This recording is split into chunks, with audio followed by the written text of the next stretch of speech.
Hey guys, it's Mr. C here. We're going to do another draw and tell. So let's get some paper and let's get a pencil. And I guess with our paper and our pencil, we could probably also use some coloring materials. So now we've got our paper, our pencil, our coloring materials. We're going to do the story called Katie and the Giant. All right, follow along. Okay, so we're going to do another draw and tell story. So as I tell the story and draw the parts that go with the story, I want you to follow along with your own paper and pencil and draw the same parts that I draw. The name of this story is called Katie and the Giant.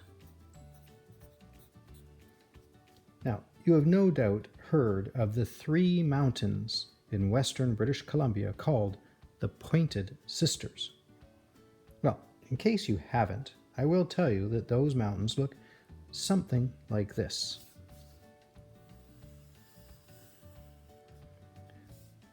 There was one tall one right about here, and another tall one right next to it, right here. And then a third mountain that was not quite as tall as its two sisters. Here's the third mountain that's not quite as tall. I would be surprised, though, if you had heard of Katie, who lived in a little cave near the bottom of the third mountain. There's Katie's little cave. And if you haven't heard of Katie, you probably almost certainly haven't heard of Jason, who lived on the mountain next door. Jason was a giant, a huge giant, with legs as big as trees and shoulders like boulders. In fact, the way Jason got such big shoulders was by lifting boulders. And every morning for at least 2 hours he would exercise, picking up huge rocks and lifting them over his head. And when he was feeling particularly strong, he would start throwing the boulders. They would go crashing down the mountainside, making a terrible racket and shaking the ground for miles around. One morning, the noise of Jason's bouncing boulders woke Katie up, and the shaking shook her right out of bed. But Katie set about her business, bravely trying to ignore the giant's game.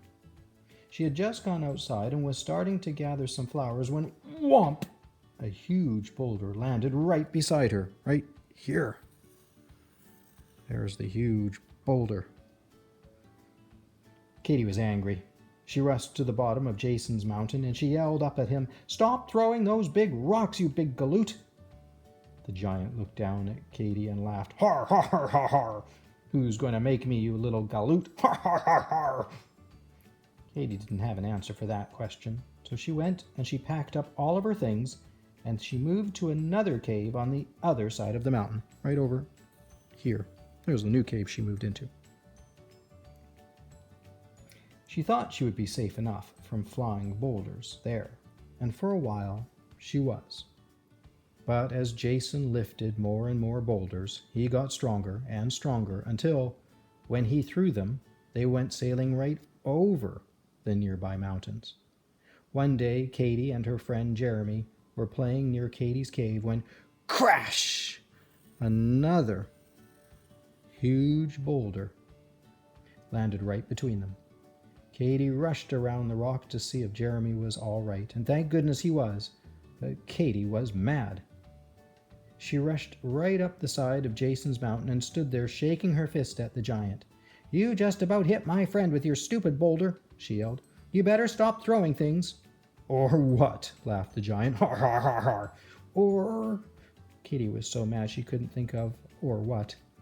All she could do was stamp her foot really hard and yell, "I'm telling you, just stop." At that moment, the whole mountain started to tremble and shake. Katie and Jason watched in amazement as below them the whole top blew off of Katie's mountain, and lava and smoke, steam came pouring out. Here's the top of the mountain gets blown off, and this is the steam and the lava that comes spraying out of the mountaintop. The mountain gave another big shake, and Katy went tumbling down the side and landed flat on her back.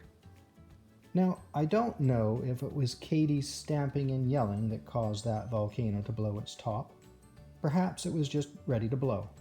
But Jason thought it was her stamping and yelling that did it. "Wow," he said. "If she can shake the top off a mountain just by stamping her foot, I'm getting out of here." And he ran down the side of his mountain, up the next mountain,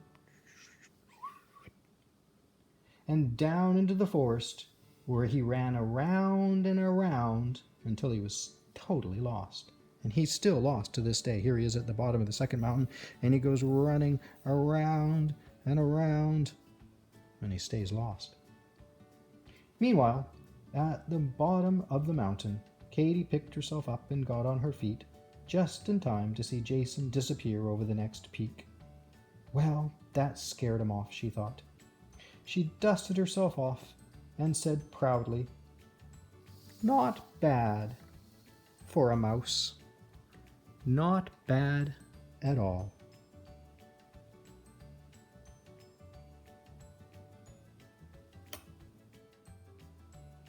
Okay, well, Katy's a mouse, so let's give her some mouse coloring. How about some gray ears?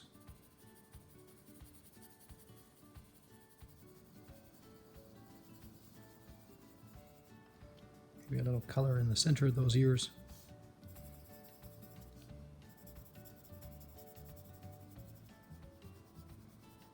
Give her some pretty blue eyes. We'll color her in as a brownish mouse.